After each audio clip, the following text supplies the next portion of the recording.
Así, ahora sí. Muy buenas tardes. Es un gusto estar aquí de nuevo en nuestros eventos virtuales de la revista para inaugurar este nuevo ciclo que es Verbo Comisura. Y pues tenemos la gran fortuna de que nos acompaña en este momento Maritza Buendía, la queridísima Maritza Buendía. Es novelista, es cuentista, es ensayista. Yo diría que también siempre digo que es miembro de la generación Atari, como para promocionar más. Y pues eso sería una breve presentación. ¿Cómo estás, Maritza? ¿Cómo has estado estos días? Muy bien, bueno, primero un placer estar aquí con ustedes, un gusto finalmente poder entrar en contacto contigo, aunque sea a través de este medio y que te vea ahí chiquito en un cuadrito.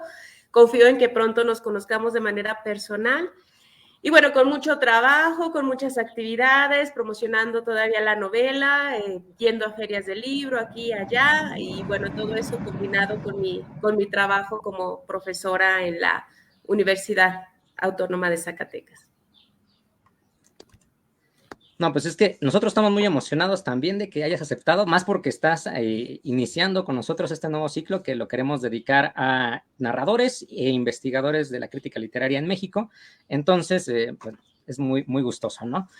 Para empezar, bueno, un poco como lo de Verbo Comisura, te explico, es un pequeño homenaje a un poema, bueno, un poemario que se llama Siam de Sara Uribe, y ella explica en una parte, ¿no? Que nadie tiene monedas para el azar, dice en alguna parte de su poema, y dice también, ¿qué cosa es lo simétrico? Una cornisa, le di la espalda a deshora en sus ojos al verbo bifronte, el verbo comisura, la nómina de ausencias, ¿no? Entonces, la idea es como, pues, de latín del verbo comisura, comitere, que es juntar o unir, pues este ciclo busca un poco la idea de los caminos cruzados entre la crítica y la creación, y por ello me gustaría preguntarte, para empezar un poco la charla, ¿cómo le hiciste para darle esa espuma de vida al ensayo académico en tu libro de Poética del Bollo?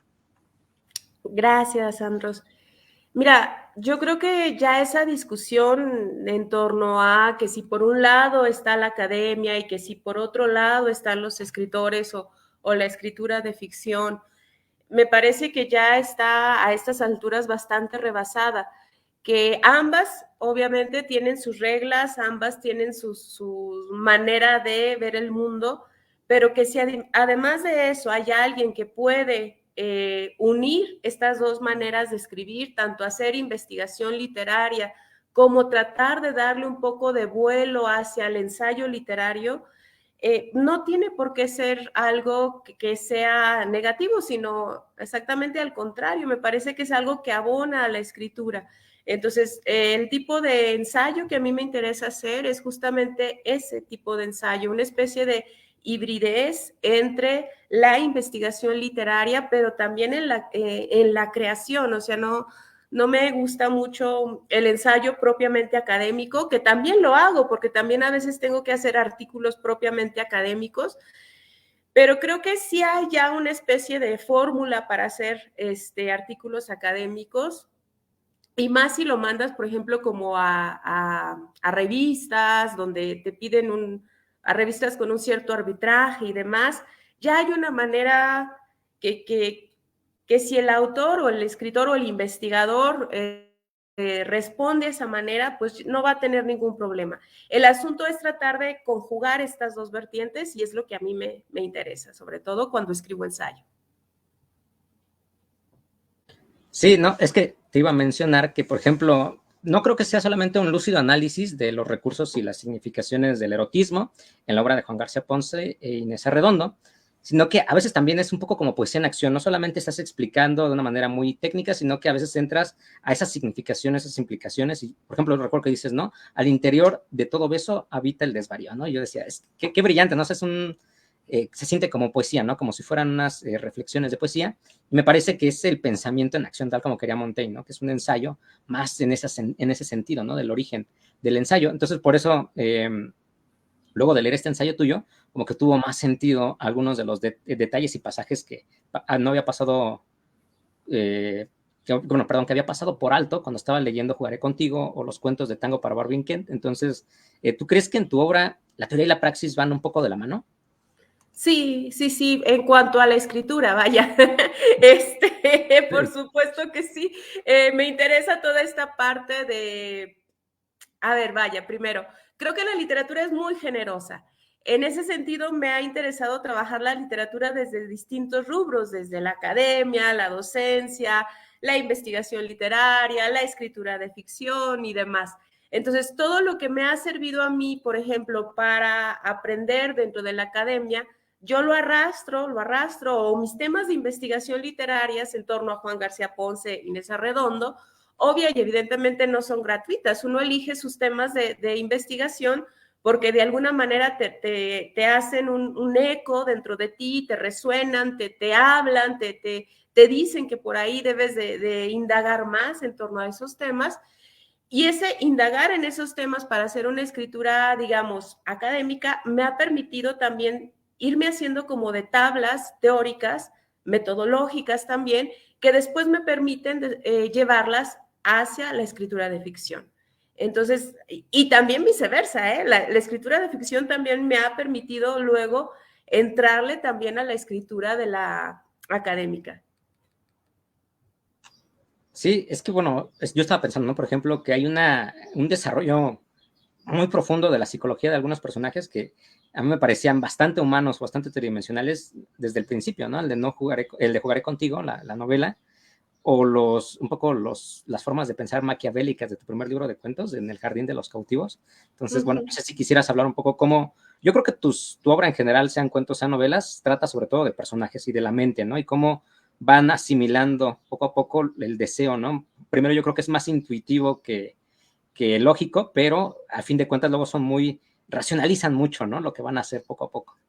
Sí, fíjate que en términos así generales, creo que el erotismo en realidad, el erotismo dentro de una cuestión artística es un arte muy cerebral, pareciera que no, pero de hecho lo es, o sea, es un arte que te permite estar o que te exige estar reflexionando en torno a qué es el erotismo, cómo volver a palabrar el cuerpo, cómo volver a decir sobre el cuerpo y además cómo tratar de mostrarle al lector que no es nada más una cuestión meramente corporal, sino un qué hay más allá de los cuerpos o qué hacia dónde nos conduce ese lenguaje de los cuerpos.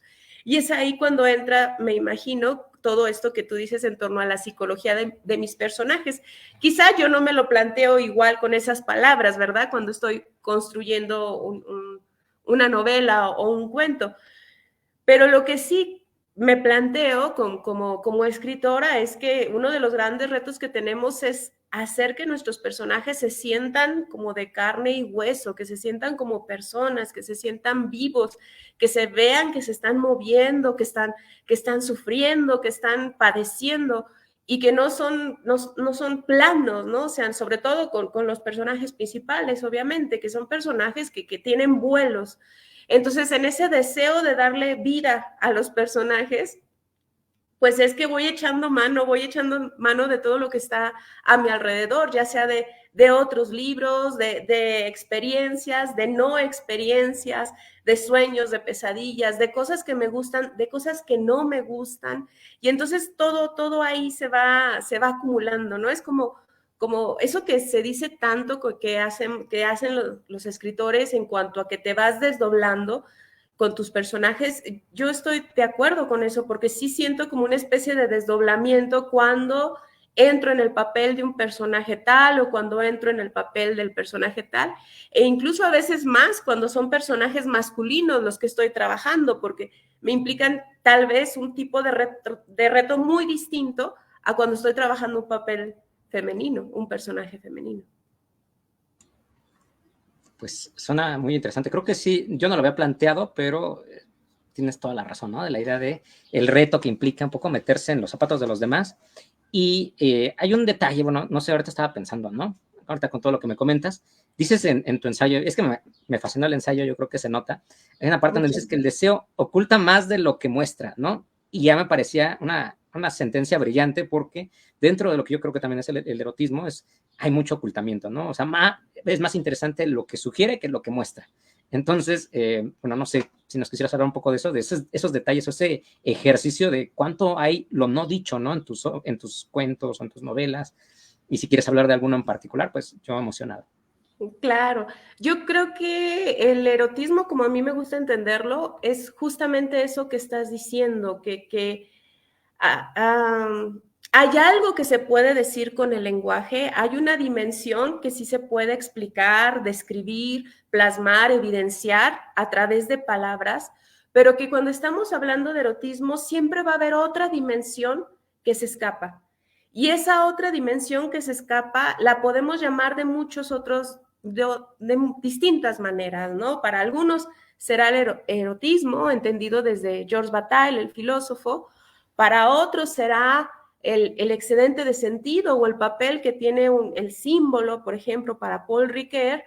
Para otros será la zona de los mitos, por ejemplo, donde ya se accede a un espacio incluso que apela a lo sagrado, o el papel de lo onírico, o de lo lúdico, o de todos esos otros espacios que sabemos que existen, que sabemos que están ahí, pero que las más de las veces como humanos no podemos apalabrarlo, porque simplemente no existen palabras para decirlo. O sea, podemos acercarnos a ellos, podemos rodearlo, podemos tratar de decirlo, pero siempre va a haber un espacio que ya no compete al ámbito del lenguaje y que apela, apunta hacia otro espacio. A mí me gusta muchísimo Paul Ricoeur, ahorita que hablabas de lo de la espuma de la vida, que es una frase de Paul Ricoeur que él finalmente utiliza para un poco para darnos una posible acercamiento a cómo entender el símbolo, y más o menos dice eso. Bueno, el símbolo es esa estructura que tiene dos dimensiones, por lo menos, ¿no? Una dimensión lingüística y una dimensión que es totalmente alingüística, pero que es gracias a la lingüística me doy cuenta que existe esa otra dimensión en donde ya no tengo palabras para decirlo. Y eso es el tipo de erotismo que a mí me interesa. Finalmente te digo todo esto porque es el tipo de erotismo que a mí me gusta. O sea, cómo plasmar situaciones, cómo crear personajes, cómo recrear anécdotas en donde se vuelva a narrar el pasmo o el asombro o la falta de aliento o ese corte que nos aproxima a lo desconocido y que lo desconocido por excelencia pues va a seguir siendo la muerte, ¿no? O sea, Sí, sí, son todo por excelencia la muerte o la pequeña muerte. Bueno, me acabas de recordar muchos detalles, pero bueno, quisiera ahorita ir por lo de la forma de reconectar con el cuerpo y en esa idea de no decir todo de una misma forma, que particularmente en el Jardín de los Cautivos veo que casi cada cuento es como si fuera un sentido, ¿no? Diferente. Por ejemplo, en el primerísimo, que es el del personaje ciego, creo que se fue el nombre, es el tacto, ¿no? El tacto al 100% por todas las telas. Y hay otro más adelante donde es el del puro olfato, ¿no? Ya me pareció brillante porque hace un año tenemos un debate con un compañero, un amigo, Diego Tank, creo que se llama, de Numbralia, de un podcast, y hablábamos de textos sensitivos, ¿no? Y hablábamos del terror y todo eso, y también de que había otras formas de narrarlo, que era más interesante entrar a un texto cuando era menos visual y se centraba en otro de los sentidos, ¿no? Y bueno, si ahorita nos está viendo, que quede para referencia de que este es un muy buen libro de cuentos de los sentidos. Yo diría que es el libro de los sentidos por excelencia. No había visto un libro de cuentos en donde casi cada cuento estuviera dedicado a un nuevo sentido, ¿no? Entonces, no sé si quisieras hablarnos un poco de este primer libro de cuentos. gracias. De hecho, ¿sabes qué es mi segundo libro de cuentos? El primer libro de cuentos se llama La memoria del agua, que salió 2002, más o menos. O sea, ya hace un buen, que es, pues 21 años, ¿verdad? 22 años. Salió publicado por Tierra Adentro en 2002 y luego después se me publica, gracias a que tengo el premio de Julio Torri, vuelvo a publicar en Tierra Adentro en 2005, si no me equivoco, que sale este libro del cual estás hablando, que es En el Jardín de los Cautivos. El primer libro de cuentos, En la memoria del agua, obviamente estaba muy joven, estaba más joven. Entonces, lo que hice, yo ya escribía cuentos, ya escribía ensayos, pero lo que hice fue un acomodo muy más intuitivo, vaya, de los cuentos. Junté todos mis cuentos que tenía y armé un libro de cuentos. Una vez que hice ese primer ejercicio con ese libro, ahí empecé ya a plantearme de una manera mucho más seria el pensar en un libro de cuentos desde antes, o sea, no estar pensando en, ya me solté, ya hice un cuento, 20, no sé, X tiempo después, ya escribí otro cuento. No, desde un inicio pensé en El Jardín de los Cautivos como esto que tú estás diciendo, o sea, como quiero hablar de los sentidos y cómo puedo hacer un cuento en torno al tacto, cómo puedo hacer un cuento en torno al olfato, cómo puedo hacer un cuento en torno a alguien que colecciona miradas, por ejemplo, y aún y cuando de pronto los demás sentidos puedan irse mezclando.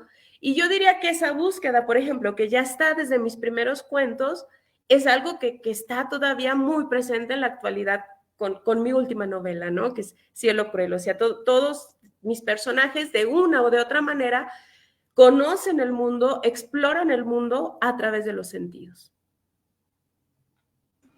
Sí, qué bueno que mencionas esto de que dices que están conectados un poco todos los relatos, porque ya lo había pensado antes, o sea, ahorita que hice otra vez otra relectura de todos tus libros, me encontré con que, por ejemplo, por ahí veía, ¿no? En Tangos para Barbie Ken, en especial en el primer relato, me suena muchísimo la relación nieta-abuela de Jugaré Contigo. Y luego otra vez, leyendo en El Jardín de los Cautivos, hay un relato que es como una carta que le manda una chica a su pareja para tratar de convencerlo de que entre en un trío. Y dije, me recordó, así lo ocurrió ahorita que estaba leyendo, así lo ocurrió otra vez, el famoso pasaje, ¿no? Donde habla Gloria y está hablando con Sofía, creo que es, ¿no? Soledad. No, Soledad, perdón, sí. Ajá. Y ella está ahí tergiversando y hablando de la Trinidad y de que por qué no invitan a Fernando, que es su esposo. Y bueno, la primera referencia a leer ese pasaje fue el monólogo de Molly Blunt, ¿no? De que no tiene puntos, todo este diálogo. Total, sí. Bueno, ya estaba ahí. Entonces dije, qué brillante, porque cuando lo leí, ahorita dije, me recuerda algo. Entonces tuve que regresar a leer los cuentos de los cautivos, ya no me acordaba muy bien porque los había leído hace rato. Sí. Y sí, ahí están todos lo que tú dices, ¿no? Hay unos pasajes que se parecen, hay algunos personajes o obsesiones que ya tenían otros de tus personajes y me parece bastante interesante eso. Bueno, si quieres mencionar un poco más sobre Cielo Cruel. Sí, claro. Pues son juegos que me gusta ir haciendo, ¿no? Te agradezco muchísimo que hayas leído varios de mis libros, si no es que todos, que los has leído. Porque justo lo que quiero hacer es eso que estás diciendo, ¿no? O sea, ir planteando como para el que tenga el interés de leer, digamos, ahora sí que todos mis libros, pues se va a ir encontrando que voy haciendo como esta serie como de guiños o como de, mira, si este personaje en tal libro aparecía como protagonista, luego lo vamos a tener como muñeca en tal otra novela.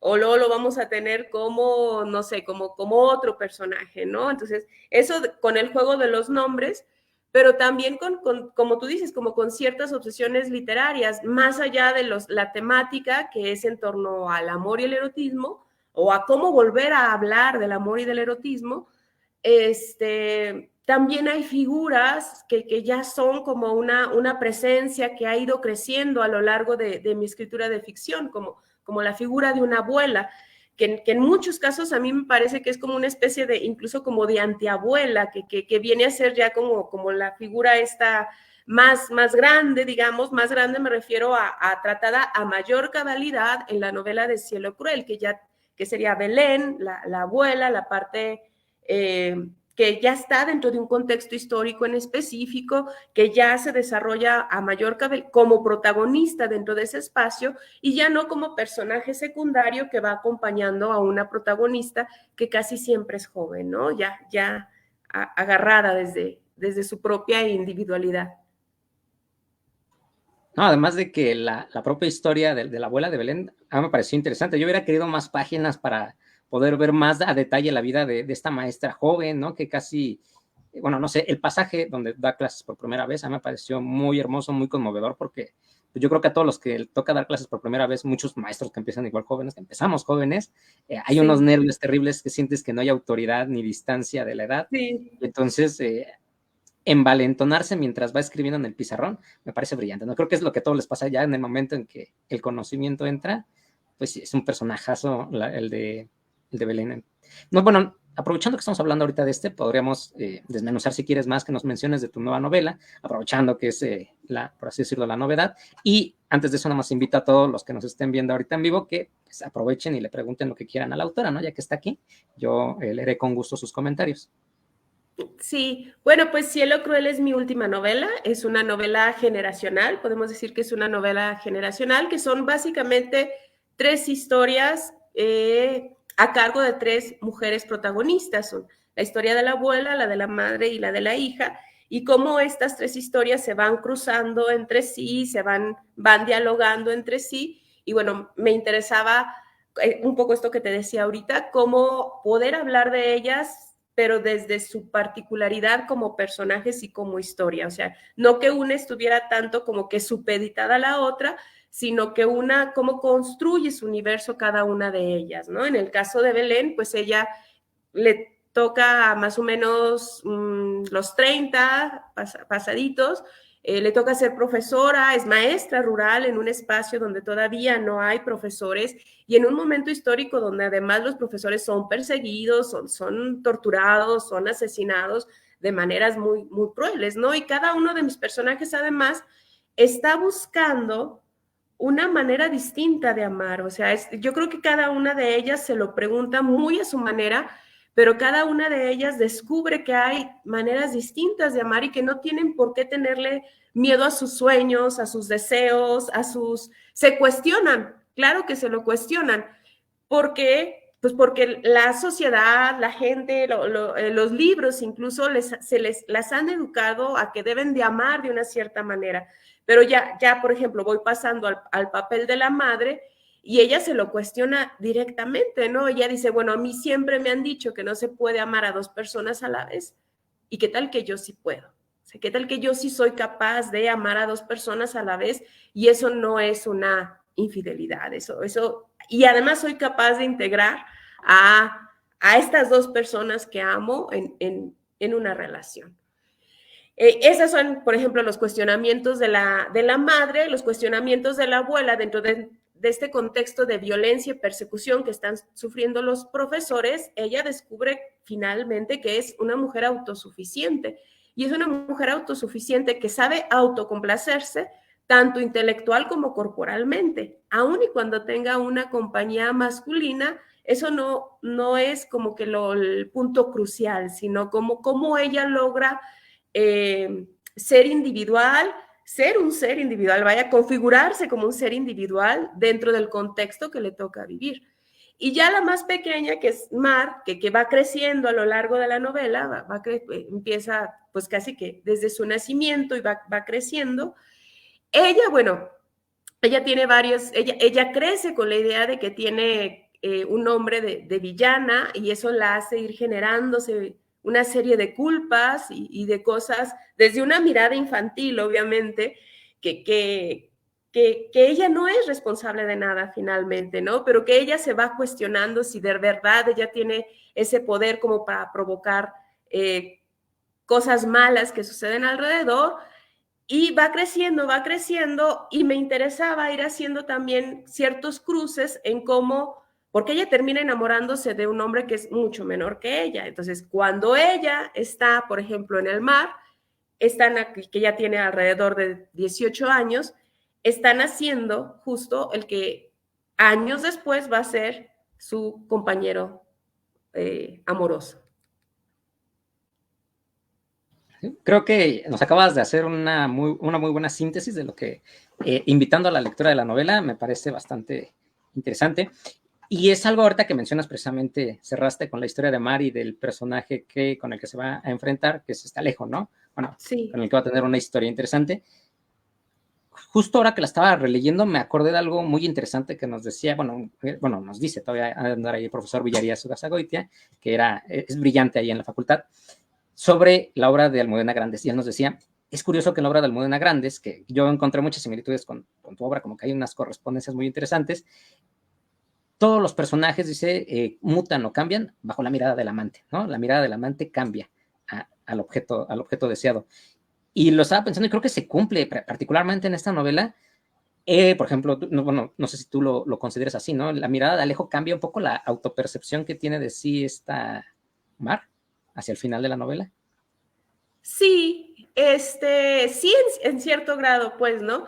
Creo que de todos modos ellas ya van como definidas en una cierta búsqueda, pero también creo que hay como un complemento, obviamente, porque no era tampoco mi interés nada más plantear a personajes femeninos que estuvieran en contra de personajes masculinos, no, sino como desde la individualidad de los personajes femeninos, al encontrar esa contraparte, contrapeso o complemento que pudieran ser los personajes masculinos, ¿qué sucede en ese después, no? ¿Qué sucede, como tú dices, en esa mirada de, y sí, sobre todo en el caso de Alejo y de Mar, Alejo, aunque es el más joven, en muchas circunstancias parece ser como que mucho más racional o mucho más consciente que Mar, ¿no? Y es como ese espejo que la devuelve a ella, como para que ella se vea a sí misma y diga, bueno, ya está, ya no puedo seguir actuando como, sino que ahora debo de ser como tal otro. Sí, no, y es que también lo digo porque pensaba igual desde el inicio de la novela con Gloria, bueno, los señores Manrique, ella lo está viendo, ¿no? Y lo está observando y de alguna manera él parece un personaje tan rígido que cuando de repente vas haciendo un poco la revelación de esta relación que va teniendo Gloria, bueno, en particular la relación que tiene con su marido, no me lo creería, ¿no? Pero luego dije, a lo mejor es por eso, ¿no? Ella lo va cambiando, y ambos se van amoldando uno al otro, ¿no? A partir de la mirada y de ese amor que se tienen los dos, de cómo se contemplan, me parece bastante Sí, interesante. Y claro, también me recuerda el de querer ver a dormir al otro, ¿no? Que tú quédate así, te voy a quedar, quiero verte dormir, ¿no? Que es algo igual en el Jardín de los Cautivos. Me parece que es un poco ese sí. juego que tienen. Sí, mira qué lindo cómo lo estás relacionando. Me gusta lo que estás diciendo, sí, porque me estás haciendo a mí también como refrescar temas y refrescar ideas de las que he estado trabajando a lo largo de, pues, de los años en torno a los temas que a mí me interesan trabajar. Sí, en el caso de los señores Manrique, por ejemplo, que es este matrimonio que se llevan bien, que no es que ya tienen años juntos, pero se llevan bien. Y es ella, la señora Manrique Gloria, la que empieza a cuestionarse, o sea, a la vez de que siempre ha estado enamorada de su esposo, también ha estado enamorada de su mejor amiga. Entonces, es donde ella empieza a cuestionarse esto de cómo hacer para invitarla a la relación que yo tengo con mi marido.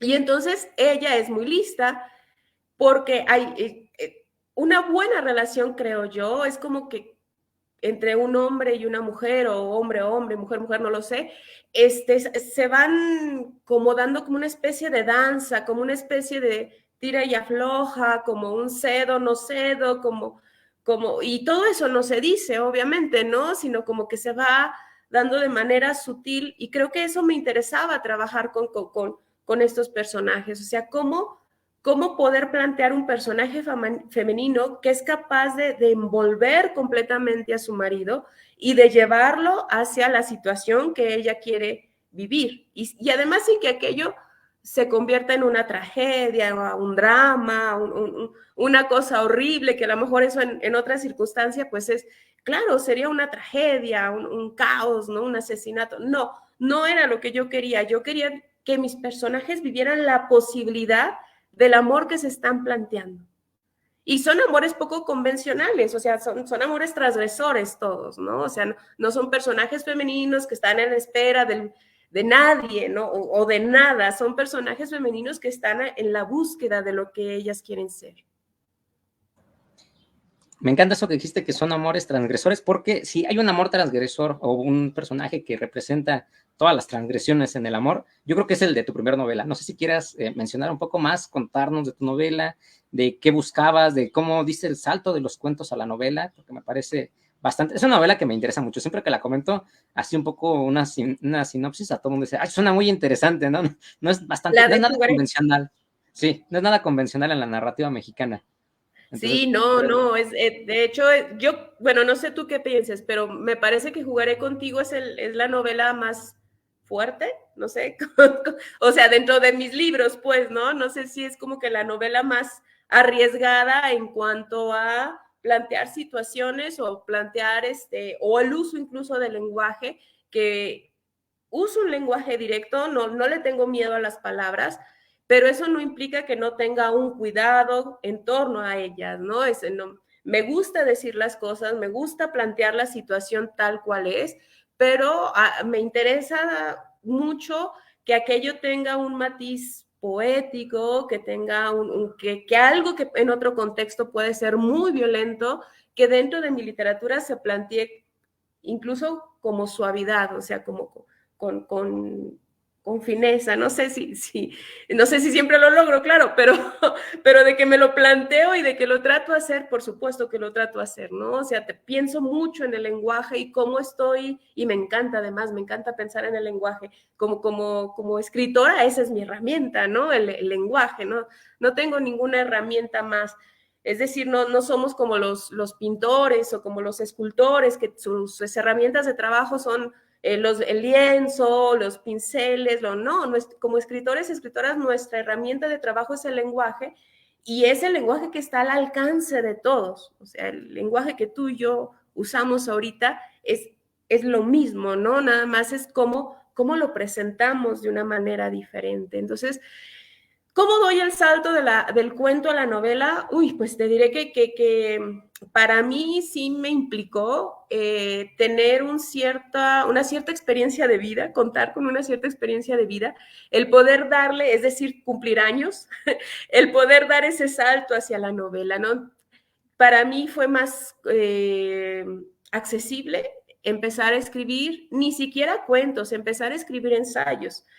¿Por qué? Porque quizá yo sentía que de alguna manera escribiendo ensayos me sentía como protegida, entre comillas, porque estaba hablando del libro de otra persona y no era yo la que estaba ahí como protagonista o como primer persona, ¿no? Eso lo fui a la par, iba a la par que publicaba pequeños ensayos, yo ya escribía cuentos.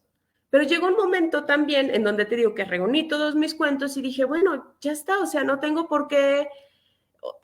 Si la gente piensa que soy yo o no piensa que soy yo debo de estar por encima de eso, ¿no? O sea, es ese como vínculo que debe uno de romper en torno a qué va a pensar qué van a pensar de ti cuando escribes sobre ciertos temas o cuando leen ciertas palabras a, en torno a X situación y que están en tu libro, ¿no? Bueno, pues yo creo que ya llega un momento en la vida como escritor, escritora, que aquello ya no te importa, ¿no? O sea, que sabes que lo que tienes que decir lo tienes que escribir y lo tienes que escribir ya, porque tampoco la vida no te va a estar esperando siempre como para ver qué sucede y a ver si te animas a hablar de algo, ¿no?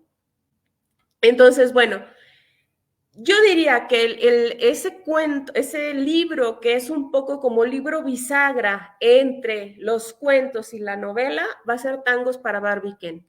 Porque con Tangos para Barbie Ken ya me propongo hacer una especie de, más que cuentos, que sí son cuentos, pero más que cuentos, relatos.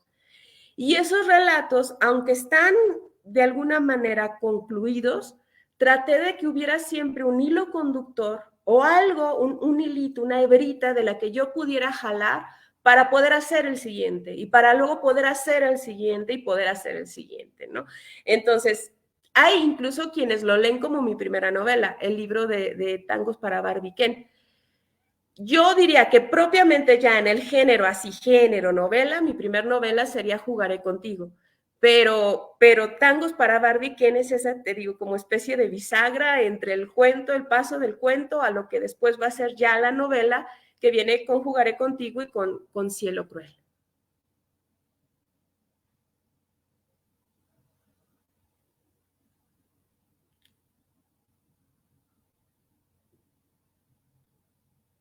¿Sí estamos por ahí? Perdón, creo que me estaba trabando un poco, pero bueno, sí tienes razón, sí estamos ahí un poco en los saltos, ¿verdad?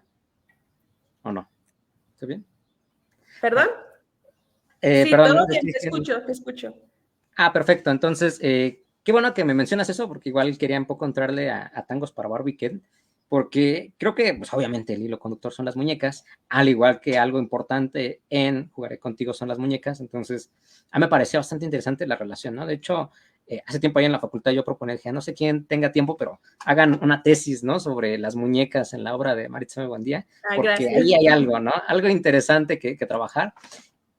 Y siempre ponía ese ejemplo, ¿no? En esas dos que tú mencionas como libro bisagra para la novela, está presente, ¿no? Y creo que tienen su segundo nivel diegético, las propias muñecas y su propia historia, que me parece bastante interesante y bastante brillante.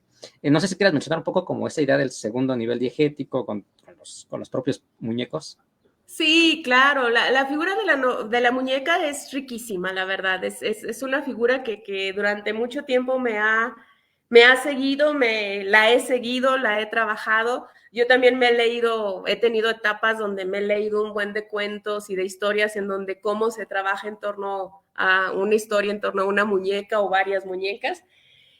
¿Por qué? Porque las muñecas te permiten ir creando como estos distintos niveles de escritura o darle una cierta densidad al planteamiento de una historia, ¿no? Entonces eso te permite, por ejemplo, para hablar de la personalidad de un personaje protagonista, si de pronto la pones en la situación en donde está jugando con sus muñecas, pero luego esas muñecas le empiezan a hablar, pues obviamente la manera como le hablan las muñecas va a ser una especie también como de desdoblamiento de ella misma. Entonces eso te va a permitir ir viendo esto que tú dices como la psicología del personaje, o sea, cómo piensa esta niña, esta joven que está jugando a tal cosa con sus muñecas y cómo estas muñecas le responden. Y la manera como le responden es la manera como piensa el personaje, ¿no? Y eso también, bueno, eso sería en el caso de Jugaré Contigo, o sea, cómo las personalidades, vaya, de las muñecas, una muñeca fuerte, una muñeca poeta, una muñeca silenciosa, son las distintas personalidades que tiene Susana, que es la protagonista, y que estas contradicciones, aparentes contradicciones, son las que van a hacer al personaje principal. ¿Por qué? Porque todos como seres humanos somos seres totalmente llenos de matices, ¿no? O sea, no siempre somos blancos y negros, sino que a veces somos silenciosos, a veces somos arriesgados, a veces somos poetas, a veces... Y eso, por ejemplo, es una de las muchas capas que me permiten ir construyendo cuando estoy trabajando las muñecas, a la figura de la muñeca dentro de la literatura. Muchas gracias por este comentario que nos haces sobre las muñecas. Creo que es muy emocionante y ojalá se mencionara más. Yo recuerdo ahorita cuando andaba toda la moda de Barbenheimer, yo decía, pues aprovechen y lean Tangos para Barbie Ken porque es una de las lecturas mexicanas más temáticas y uno no se imaginaría, ¿no? Mucha gente no se imagina así dentro del panorama. O el de Ana Clara Muro de Princesas para Armar también era una buena lectura para post película, ¿no? Pero bueno, volviendo quizá un poco a Jugaré Contigo, me acabas de recordar que yo tenía una inquietud, ¿no? De el cambio de geografía, ¿no? Es tan particular el cambio de geografía del personaje principal que dije, bueno, sí. Es que uno podría pasar ese pasaje, ¿no? Bueno, desde que ella cambia de aires y uno no se imaginaría si es una novela mexicana, ¿no? O sea, ¿qué hace ese personaje hasta allá, ¿no? Y más de lo regionalista que parecía un poco gótico sureño y su casa en la que empieza a dónde termina. No sé si quieres hablarnos un poco de esta elección. Sí. Sí, claro. Bueno, en el caso de Jugaré Contigo, la parto, digamos, de la idea de una protagonista que crece en una ciudad pequeña, casi un pueblo, donde llega un momento en donde las posibilidades de crecimiento para ese personaje dentro de ese contexto ya no le son suficientes. Y entonces ella sabe que tiene que salir de ese contexto, que tiene que aventurarse y que tiene que hacerse de un destino por ella misma. Su madre muere cuando ella es una niña y entonces le transmite, digamos, una especie como de sabiduría amatoria que ella además tiene que ir encontrando o ir canalizando muy a su manera y desde su particular estilo de entender las cosas, ¿no? Y entonces eso es lo que va a hacer Susana, que llega un momento y además le encanta como provocar el azar, como que las cosas sucedan a partir de ese y por qué no. Entonces un día se agarra un globo terráqueo, lo gira y donde pone el dedo, ahí es al país al que decide viajar, ¿no? Entonces resulta que ese país va a ser Turquía y entonces, y claro que lo hago con toda intención de que sea en Turquía, lo hago yo como autora con toda la intención de que sea Turquía, porque eso me permite además jugar con todos estos contrastes en cuanto a los sentidos, los olores, los colores, y una manera tan distinta de paladear el mundo, ¿no? Entonces aquello va a ser como para la protagonista algo totalmente diferente a lo que ella estaba acostumbrada. Y bueno, ya una vez que se encuentra ya, ella sabe, ella propone un juego, que es un juego sexual, ella propone un juego a un amante que es que la, digamos, que la ayude, que colabore con ella a que ella sea exhibida durante X cantidad de noches en las vitrinas, no de Turquía, sino de Amberes. Entonces ahí tendríamos otro espacio geográfico ni siquiera no son las vitrinas de Ámsterdam, porque ahí tienen toda una teoría de por qué no es el rollo de que es más turístico y todo, sino que se van a la ciudad de Amberes, en donde también hay vitrinas, y seguramente en otras ciudades de Europa también habrá vitrinas, y aquello también me permitía, ¿sabes? Como esta cuestión donde poder conjugar otros tipo de arte con el erotismo, es decir, porque una vitrina donde viéndolo desde el lado artístico, donde una mujer se muestra, es como una pequeña obra de teatro, es como una pequeña representación en donde, en el caso de la protagonista, ella se hace de distintos elementos que, por ejemplo, ¿cómo sería una vitrina pecera, una especie de vitrina pecera? ¿Cómo llena de agua, ondulaciones, colores azules? ¿Cómo sería una vitrina de fuego? Obviamente algo mucho más violento, mucho más impactante, más quemante. Y entonces en cada una de esas partes yo me iba preguntando eso, ¿no? O sea, cómo transmitir las sensaciones, las emociones, e incluso hasta qué tipo de sintaxis o qué tipo de escritura, qué tipo de oraciones debo de fabricar para que aquello sea recibido como quisiera yo que sea recibido, ¿no? O sea, no sé, quiero que sea algo más violento, a lo mejor me sirven más los puntos y seguido, punto y seguido, punto y seguido. Quiero que algo sea mucho más suave, bueno, a lo mejor me sirve más la coma, ir alargando un poquito más las oraciones para que incluso un poquito más de gerundios, un poquito no mucho, pero un poquito, unos cuantos gerundios por ahí, para que se dé esta sensación de languidez, de que estoy abriendo ese espacio. Entonces, todo eso me encanta, es la parte que como escritora me encanta trabajar. Bueno, yo creo que no solo es satisfactorio para el escritor, yo creo que también para el lector, porque sí se notan todos esos detalles, ¿no? Que cambia el ritmo, cambia toda la puesta en escena, que, bueno, lo digo por lo que mencionas ahorita, ¿no? De que es también una teatralidad todo lo que vive el personaje de Jugaré Contigo, ¿no? De ir a este nuevo territorio. Y bueno, también recuerdo algunos detalles, ¿no? De narrativa que me gustaría mencionar porque pues esta idea de cuando fue a Turquía, yo dije, me recordó muchísimo al Quinteto de Mogador, creo que sí, ¿no? Es de de Alberto Cuarteto, Ruiz ajá. Sánchez. Cuarteto. Ah, No, no, perdón, tú estás hablando de Ruiz Sánchez. De pronto yo me fui con Laura Ensuriel, perdón, no. no, bueno, sí, ahí por ahí Sí, andábamos, sí, ¿no? sí. Igual hay una especie de sagas, porque todo es como una especie como de exotismo, ¿no? Un poco también del Medio Oriente, y luego se va hasta este otro territorio, ¿no? Ya en Europa, me parecía interesante, y ya con el juego que tú dices que plantea, que es un poco el motivo, el leitmotiv de la novela, me hizo recordar un poco a este personaje, creo que se llama Billy Root, ¿no? De uno de los cuentos del mundo Paz Soldán, de que es así, es un personaje, yo creo que por eso fue tan fascinante para mí, ¿no? Como me gustaban este libro de cuentos de Paz Soldán, dije, es que este personaje es interesante cómo hace a todos los hombres, ¿no? En estas novelas es brillante y es muy atractivo, es muy, no sé, magnético. Yo creo que era lo que querías lograr, ¿no? Para que se fueran a ese territorio, para que todos se entraran en el juego, creo que debía de ser en particular un personaje magnético, ¿no? Que a Sí, me todos tengan interesa ganas de mucho hacer. hacer personajes magnéticos.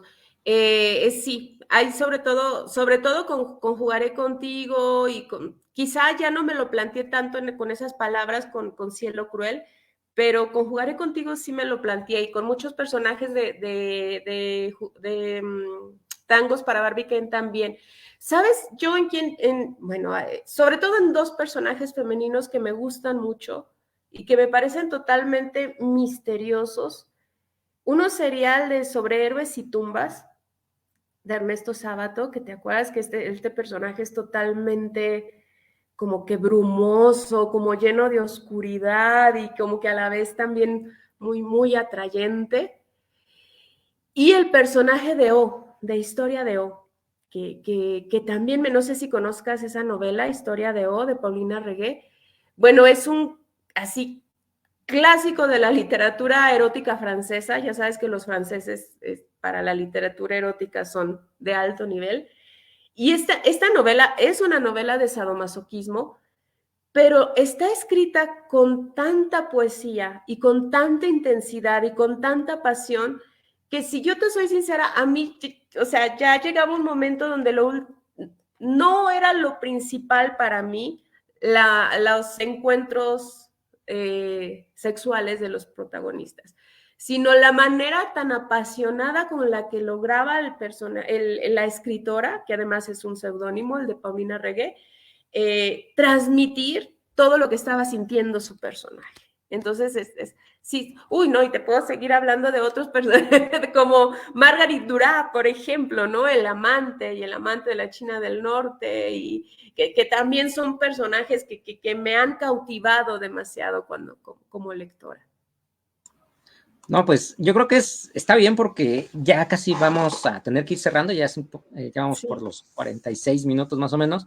Entonces, normalmente hacia el final siempre nos gusta hacer un poco de, o qué estás leyendo en el principio, ahorita en la actualidad, o cuáles son las novelas o esos libros, no tanto que te hayan marcado, sino que son como vitales para entender un poco tu obra, ¿no? O sea, por ejemplo, estos 2 libros fueron para esta novela, este libro, o yo estoy pensando mucho en una respuesta a algo, o no.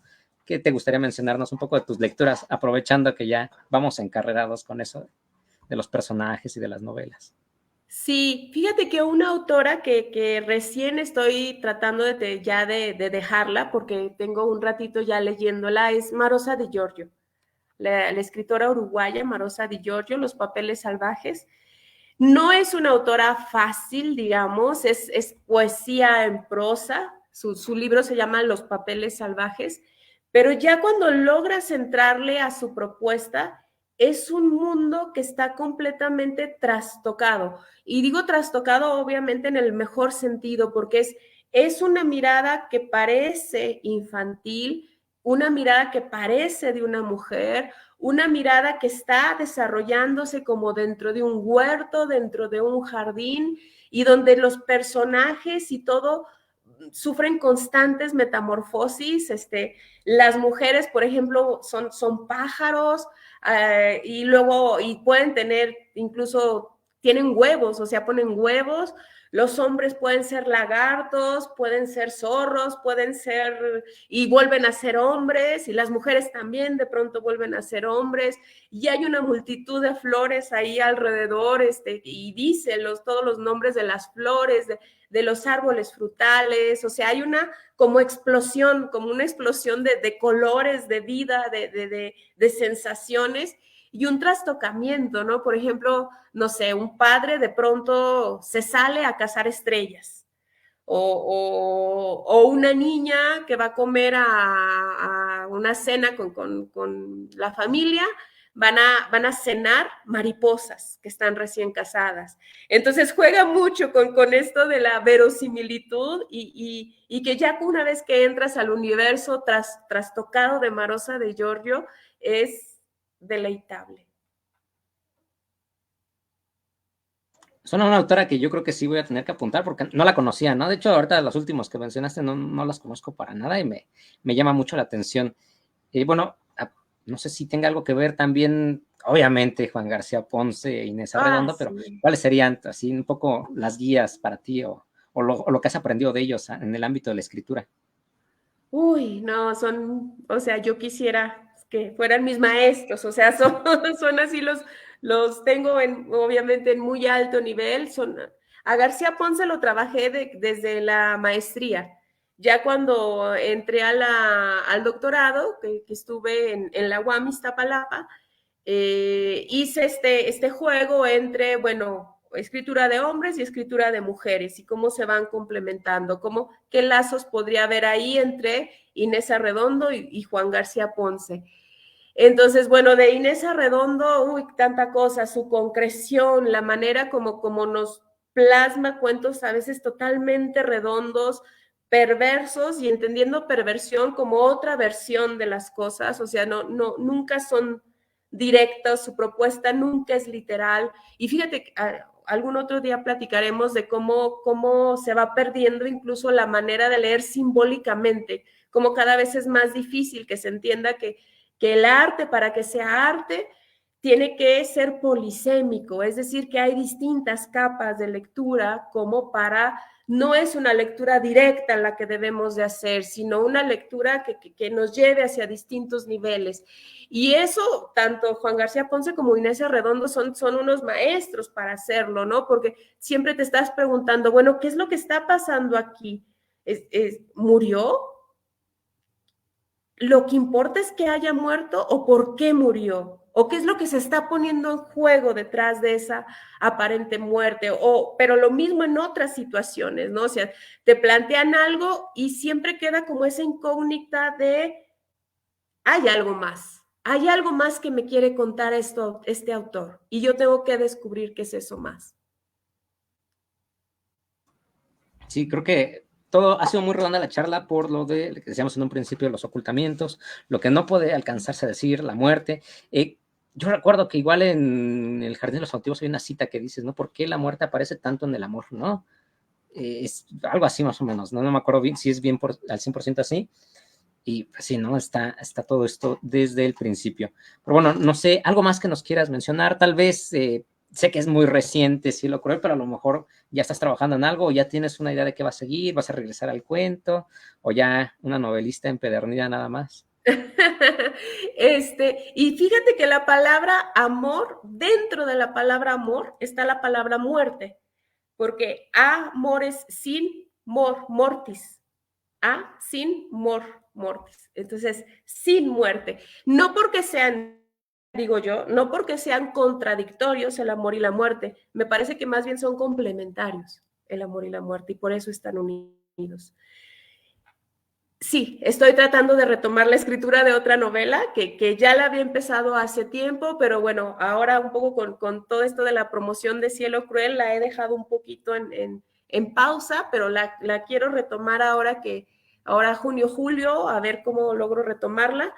Es novela, ahorita estoy escribiendo novela y por el momento estoy con novela y con artículos que tengo que sacar, ¿no? Digamos, de parte de mi trabajo en la academia. Uy, yo quisiera poder escribir más, quisiera poder escribir mucho más. Me encantaría regresar a escribir cuentos, pero por el momento estoy más con la novela. Bueno, también aprovecho, sí, creo que sí todos quisiéramos tiempo para escribir más de lo que tenemos, pero ahorita aprovechando estos momentos y ya que vamos cerrando, ¿dónde leemos más de ti? ¿Dónde te encontramos? Ya sea tus redes sociales, si tienes algún proyecto igual cultural o igual académico, también se vale, aprovechando el espíritu de este nuevo ciclo. Así que, por favor, cuéntanos, ¿no? ¿Dónde podemos leer tus cuentos, aparte de los libros, ¿no? Sí, claro. Pues me encuentran en Facebook, en Instagram y en Twitter. Quizá o que más manejo pueden ser Facebook, la plataforma de los viejitos, ¿verdad? Dicen la red de los viejitos, no lo sé. Cada vez están entrando más jóvenes también a Facebook otra vez. Y en Instagram, ahí estoy de manera constante. Bueno, en Twitter también. Me encuentran y ahí voy subiendo de manera constante cuáles son mis actividades, qué voy haciendo, dónde van mis presentaciones, hacia dónde me voy moviendo y demás. Entonces, pues será un gusto que por ahí podamos de pronto charlar o entrar en contacto. Que de hecho así fue como nos conocimos tú y yo, ¿verdad? Sí, fue un poquito por Twitter, ¿no? Creo que cuando íbamos a ver lo del Twitter, curso sí. intersemestral, yo me acuerdo que etiqueté a varios autores que íbamos a ver en la lectura y ahí estabas tú, obviamente, porque pues, íbamos a leer Jugaré Contigo. ¿Cómo no íbamos a leer en un curso sobre la generación Atari Jugaré Contigo? Bueno, pues te agradezco muchísimo. Ya no quiero quitarte más de tu tiempo. Yo creo que fue bastante interesante lo que pudimos sacar de jugo esta charla. Y antes de que nos vayamos todos, igual te recuerdo que tienen las puertas de irradiación abiertas para que nos compartas todo lo que estás haciendo, para que igual nosotros hagamos un poquito lo que podamos eco. Y a los que nos están viendo, les recordamos también que tenemos todavía abierta la nueva convocatoria. Para este nuevo número está la sección, 3 secciones nuevas que va a ser novela, o sea, obviamente no toda una novela, ¿no? Un capítulo o 2, dependiendo siempre y cuando sean 15 cuartillas máximo, para novela, guión de cine y teatro. Entonces, si ahí tienen una novela, una obra de teatro o un guión de cine, de cortometraje, perfecto, pues que nos los manden, ¿no? Y esperemos que tengamos mucho éxito en estas nuevas secciones. Sigan nuestras redes sociales y les adelanto que vamos a tener grandísimos invitados también de la talla de Maritza Muy Buen Día. Va a estar Alberto Chimal, vamos a tener a Dalia de la Cerda, estamos esperando, pero sí va a venir también Brenda Navarro. Entonces, bueno, ahí vamos, y otros investigadores literarios que van a estar con nosotros. Entonces, los dejamos, que pasen muy buena noche y seguimos con los juegos de verbo con misura. Muchas gracias. Un placer.